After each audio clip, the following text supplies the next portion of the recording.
te platico que yo tengo, cuando conocí a ti y a tu hermano Adán, yo siempre tuve un conflicto con los nombres de ustedes. Todos. Te lo juro. Y me daba pena, entonces yo prefería no decirles el nombre. Nomás, ¿qué onda? Ustedes sí me decían a mí Tony, pero yo no, se me hacía muy vergonzoso. Sí, no, toda la vida, todavía es fecha que me siguen diciendo Adán. Te confunde. Sí, pues es que la verdad es que la diferencia de nombre es muy pequeña. Sí, y la asociación es muy grande, ¿no? Entonces...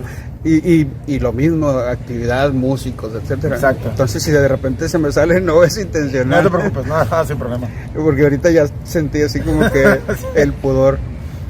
Oye, Iván, cuando tú eras niño, ¿qué era lo que escuchaban tus papás? ¿Cómo descubriste o fuiste descubriendo eso que llaman música? Fíjate que mis papás eran una pareja que había emigrado del rock and roll de los 50. Ellos son originarios de Ciudad de México. Nosotros, junto con mis padres emigramos a principios de los 70 aquí a Monterrey. Entonces ellos, su onda era el rock and roll, ¿no? Entonces en mi mente siempre estaba el tema del rock, ya asociado a rock and roll. Pero para mí era los Teen Tops y todo este rollo, y que ellos bailaban en las fiestas de familia. Pero no era propiamente una asociación directa luego al rock duro que yo desarrollé. Eso viene unos años después por culpa de uno de mis tíos, hermano menor de mi padre. En una vacación navideña y en Ciudad de México me compró un disco sencillo, estos de 45 revoluciones, de un sencillo de Kiss, una canción que se llama Christine 16. Entonces me lo compró en una estación del metro de ahí, Ciudad de México, me lo regaló. Mi papá no nos dejó escucharlo en ese momento, entonces me lo traje acá a Monterrey y llegando de las vacaciones lo puse. Y bien, muy bien, pues Christine 16 es una canción medio ñoña. Pero del otro lado venía la canción que era el sencillo realmente del disco, que se llama Love Gone, una canción mucho más dura. Y dije, no, hombre, de aquí soy. Tenía 9 años. 9 años, perfecto. Entonces, cuando ya te escuchaste acá en Monterrey ese sencillo, ¿qué procedió? Me imagino que tu curiosidad quería más, escuchar más. ¿No? Yo, fíjate, mi papá fue un escucha de música adicto. O sea, cada vez que íbamos a comprar la despensa siempre venía con un disco nuevo. En la casa siempre hubo una consola, un modular moderno que trajeron de Estados Unidos. Siempre había la disponibilidad de escuchar música, siempre, todos los fines de semana había música en casa, ¿no? El viernes o el sábado con mi papá.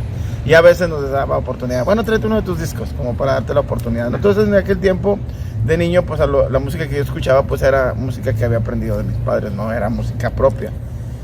Cuando pasa este tema de Kiss, pues obviamente yo ya con el gusto y la costumbre de comprar el disco, de buscar mi papá era el que escuchaba una canción en la radio, iba a la tienda de discos. Oye, escuché en la radio una canción que va así, sí, es de fulanito, no, pues ya compraba disco y se lo llevaba a casa. Entonces, pues esa era la educación que yo tenía en cuanto a cómo buscar música por culpa de mi papá. Mi mamá era más estándar, pero mi papá sí era más asiduo a la música. Entonces, cuando llegamos aquí, yo vivía aquí en el centro de Monterrey, en Jiménez y 5 de Mayo, ahí donde está la prepa Pablo Olivas enfrente. Y pues a una cuadra de Cuauhtémoc, y en ese tiempo en Cuauhtémoc había unos puestos de revistas sobre la avenida, y ahí vendían discos. Entonces de repente un día caminando, viniendo de la escuela, vi que había otro sencillo de Kiss. Yo no los conocía. Yo cuando mi tío me regaló el disco, él me dijo que estaban pintados y que uno parecía demonio y que el otro parecía del espacio. Ajá. Entonces ahí en ese puesto de revistas vi un disco de Kiss con la foto de ellos, pues más me interesó, más me llamó la atención.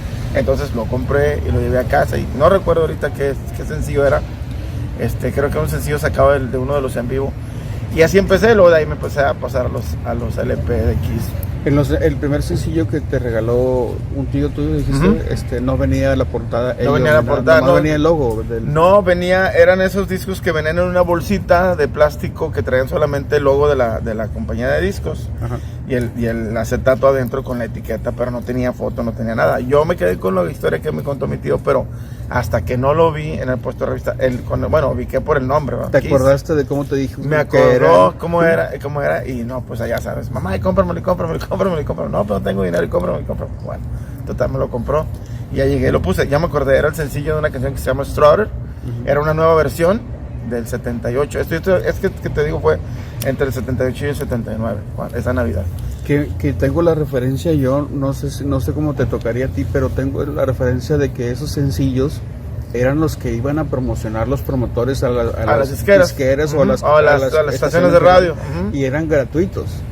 Eran gratuitos, ¿no? En un principio eran gratuitos y después como que se encontró la vedita ahí de, bueno, vendo un disco con 2 canciones adicionales que en teoría no vienen en el disco, que después fue la costumbre esta de los famosos lados B. Ajá, se podría comprar el sencillo. Se podía comprar el sencillo mucho más barato y no estaba mal porque igual tanteabas la banda y dices tú, no, pues no me gusta, pues nada más te gastaste, no sé, 2 pesos con el sencillo, no te tiene que gastaste 20 con el LP.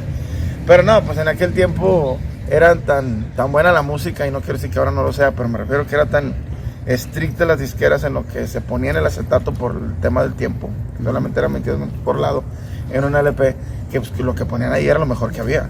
Claro. Entonces difícilmente esa canción no me gusta, o la brincabas, ¿no? ¿Y te acuerdas, Iván, que desde siempre se utilizó en las disqueras hacer, no sé, 30, 40 temas para grabar 12, 15? Uh-huh.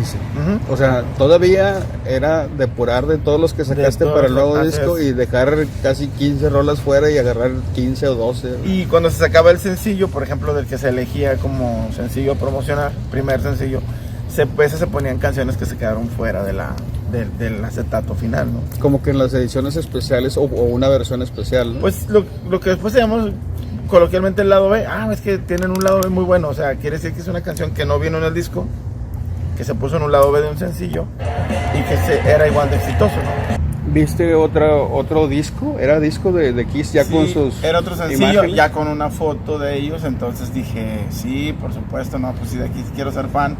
Y empecé a comprar, cuando yo era niño practicaba artes marciales y la escuela de artes marciales estaba en Juan Ignacio Ramón y Colegio Civil.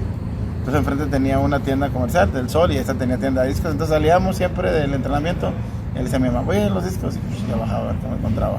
Y a veces si tenía suerte pues me venía con un disco nuevo de Kiss bajo el brazo, y si no pues por lo menos ya le echaba el ojo y en la siguiente semana que ya trajera mi dinero de mis domingos pues ya me podía comprar un disco de Kiss. Mi fanatismo era exclusivamente por Kiss, no propiamente con el rock, o sea, era por Kiss, porque estaba muy pequeño, o sea, realmente en ese tiempo no me puse a indagar otras bandas, ni mucho menos, era solamente Kiss y se acabó.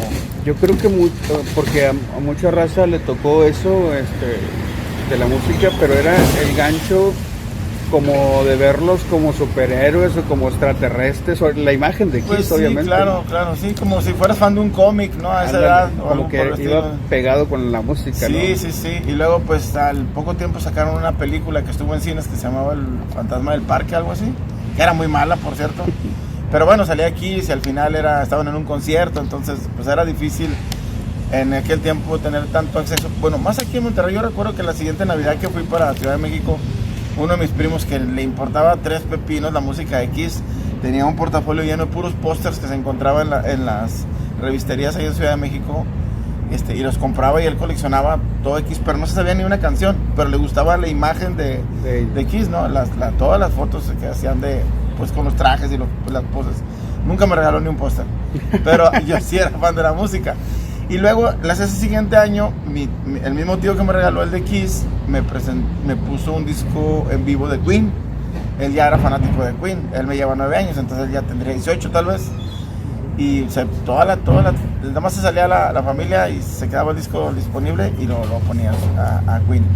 Entonces de alguna manera también Queen fue otra banda con la que empecé a consumir, una banda completamente distinta en estilo musical a la de Kiss, pero con la que empecé a nutrir un poquito ese rock que sonaba por aquellos años, ¿no? Y no había en tu medio ambiente, platicas que vienes del DF, te viniste cuando estabas chiquito tú. Sí, de 3 años.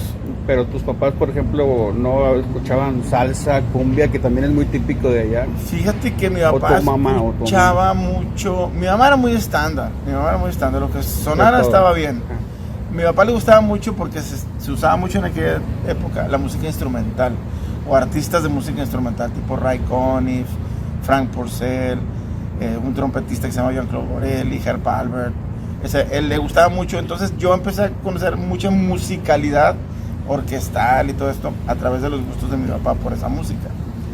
Incluso cuando en la época de la música disco, que es más o menos a la par de cuando yo estaba con lo de Kiss, a mi papá no le gustaba la música disco, pero que durara mucho. Entonces en aquel tiempo lo que estilaban es que hacían un remix, por ejemplo una canción de Village People, ¿no?